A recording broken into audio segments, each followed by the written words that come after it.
This is Catch. With a catch.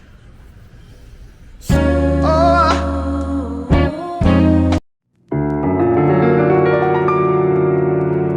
the meek shall inherit the earth, but a woman should stand in her worth. Tell me, how is a poor girl? Rules. 2 opponents, 1 catch. There's a catch.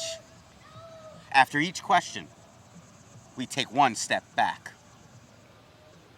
The question gets deeper. Until we're so far away from each other that the questions are really deep. Do you believe in God? But the catch. Nice catch. Thanks, 1 person misses. That person has to pick from a dangerous dare. 1, 2. Play ball. Play ball. Question 1. Good catch. Thank you. She's safe. Where will you be August 4th at 8:30 p.m.? The legendary candle room. Welcome to the candle room. The candle room. See you here again. She's 2. When you picture yourself feeling most alive, where are you? Who are you with? And what are you doing?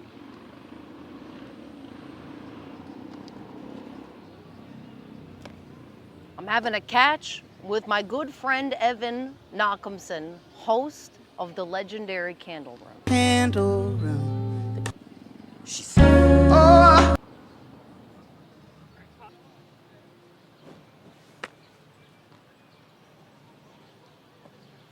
Question 3. What's the difference between Sam Bowers and Sammy Rae? Sam Bowers is my government name, my Christian name, my given name, if you will. Sammy Rae is my artistic persona.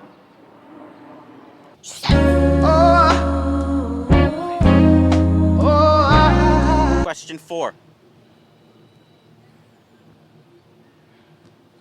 What do you want people to take away from your new album? There's something for everybody on this album. There's a little bit of all different sorts of genres of music and sounds of the world, and I want the stories to elevate people, but I also want it to open their minds to what they think one sort of artist can be. It's a growth moment. I think it's a really good picture of where we are and where we're headed. And we're trying some new things we've never done before. And I think that's natural for every band. You have to try new stuff, you have to grow, and you have to evolve. I have no doubt that the audience will meet us there and take it in and enjoy it and grow and evolve with us. But I hope that they do. A follow-up, if I may. You may. I'm safe. Step back. Follow-up. Okay. Is there anything on this new album that you've been trying to say in your songs that you haven't said before? To be honest, the one thing that comes to mind is we mentioned marijuana a couple of times. Weed.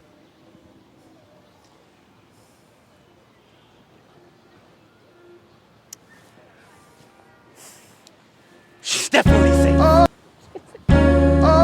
We're growing up. You know what I mean? Where I think for a while we've been trying to maintain the sort of image and brand we have of all time, no time, never grow up, never get old. But people do grow up, and I think that our audience has been and will continue to grow up with us, and I think that they're ready for some heavier hitting topics from us. They're ready to digest that, and they're ready to hear us say those things. We're gonna be a little more human this time. They're ready for some home runs. Exactly, precisely. Maybe a... Yeah, enough with the emotional bunting, okay? It's time for a 3-hitter at the minimum. No need for the bunt. Right. That's gonna get you out! Take a step back.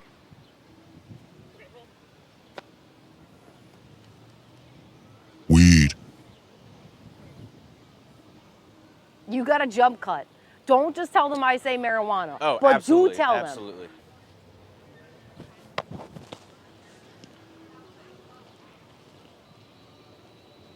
Question 5. Tell your life story in 60 seconds or less. If you can't, take one step back. I was born in a small town in the middle of the woods in the state of Connecticut. I spent my days climbing trees and playing baseball. I started to make music when I was 12 or so years old. 15 Mississippi. I decided I was really good at it. I started to play some small shows when I was about 15 in Connecticut. I moved to New York when I was 18 so I could study to be a teacher. I dropped out. I moved to Brooklyn. I made an EP called The Good Life. I kept running with it and started touring, and I formed a band called The Friends, and I still love playing baseball. She said, oh. Beautiful. Thank you.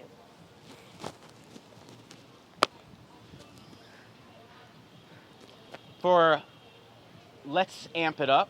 Okay. Let's take 2 steps back now. I'm ready. Between each question. 1, 2. Question 6. What do you worry you'll regret about when you're old, on your deathbed, dying? A miserable death. What do you worry about that you'll regret?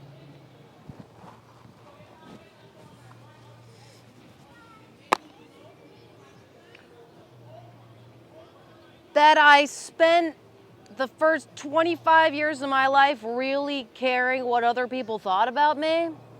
And I didn't decide to just stop caring until I was like 25. And I wish that I had some of the formative sort of coming of age experiences in like my late teens and early 20s that some of my peers have. But it just means I have to like live really hard from now on. Are you doing that now? I am. I think so, yeah. I'm living as hard as I can every day of my life. I think that's all you can do. Just waited too long, and I gave too many shits about what people thought about me. And then at like maybe 25, I like was like, wait, never mind. I'm just gonna be cool forever and like do my stuff. Can you pinpoint a catalyst for that? One catalyst? And you can throw that back too, because I asked. Okay, you ready? Yeah. You ready? Always.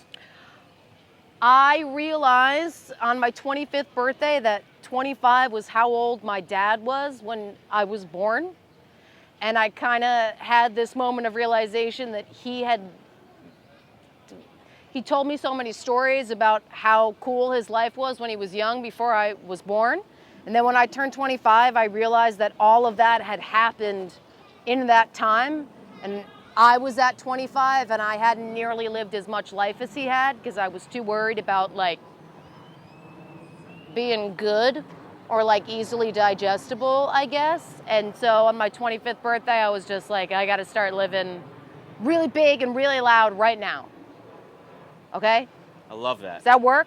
Oh, that's wonderful. All right. I love that. Coming to you. Please. She's definitely safe.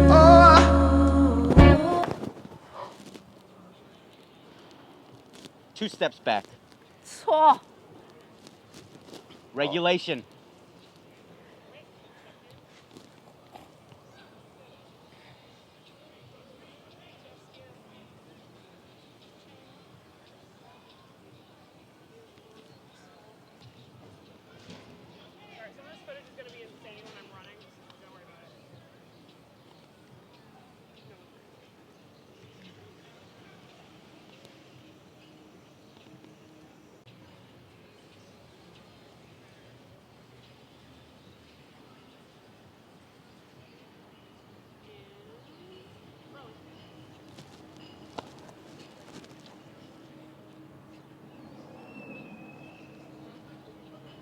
Question 7.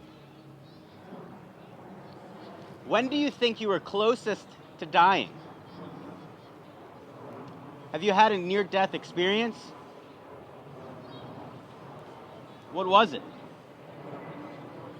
What was your near-death experience? So on that same tip of me really wanting to be a good kid, I would go to youth group a lot. And when I was 16, I really needed to get to youth group, but it was icy and snowy outside. And I couldn't be told that I couldn't go do the Lord's work. So I took my car out in an ice storm and my car spun around and I went off like a 12-foot cliff and had to climb through the windshield and climb back up and call my parents and tell them that they had to come pick me up. Yeah. Wow. Yeah. Oh my God. I didn't make it to youth group, by the way. You didn't? I didn't make it. No. Did you feel guilty for not? Did you take it as a sign? He's going real hard with these questions. I did not necessarily take it as a sign. I think I did feel a little guilty Wow. because I knew that the rest of my team was like depending on me. But it could have been a lot worse than it was. And yeah, it changed the way I thought about a lot of stuff, but I still held on to that like God kid thing for a little bit longer. Love that. That's wild. Yeah. Very scary. Yeah. Let's take 2 steps back. Christ almighty, Madonna me. Right in the pocket now, Knock'emson.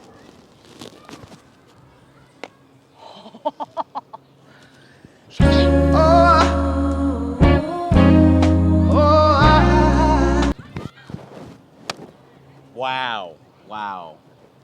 That was perfect. Let's do 2 more steps. Now we'll do 4 steps back.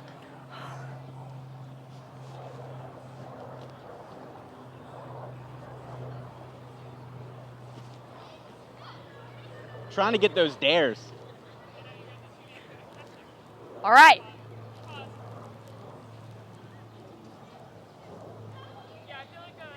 Not me unearthing my religious trauma. Back and forth. Yeah. Anything for the candle room. Good idea. Just because you're just too damn good. We're too good at catching. We need some danger.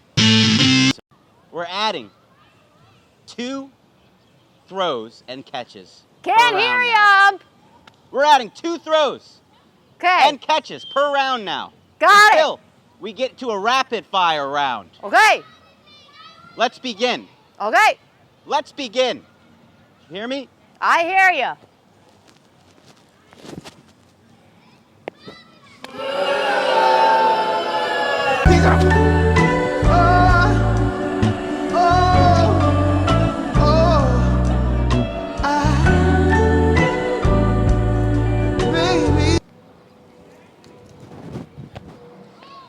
It's a pretty bad throw. I don't know. I don't know if that was necessarily on me. Let's take it to the ump and see what he thinks. Ump!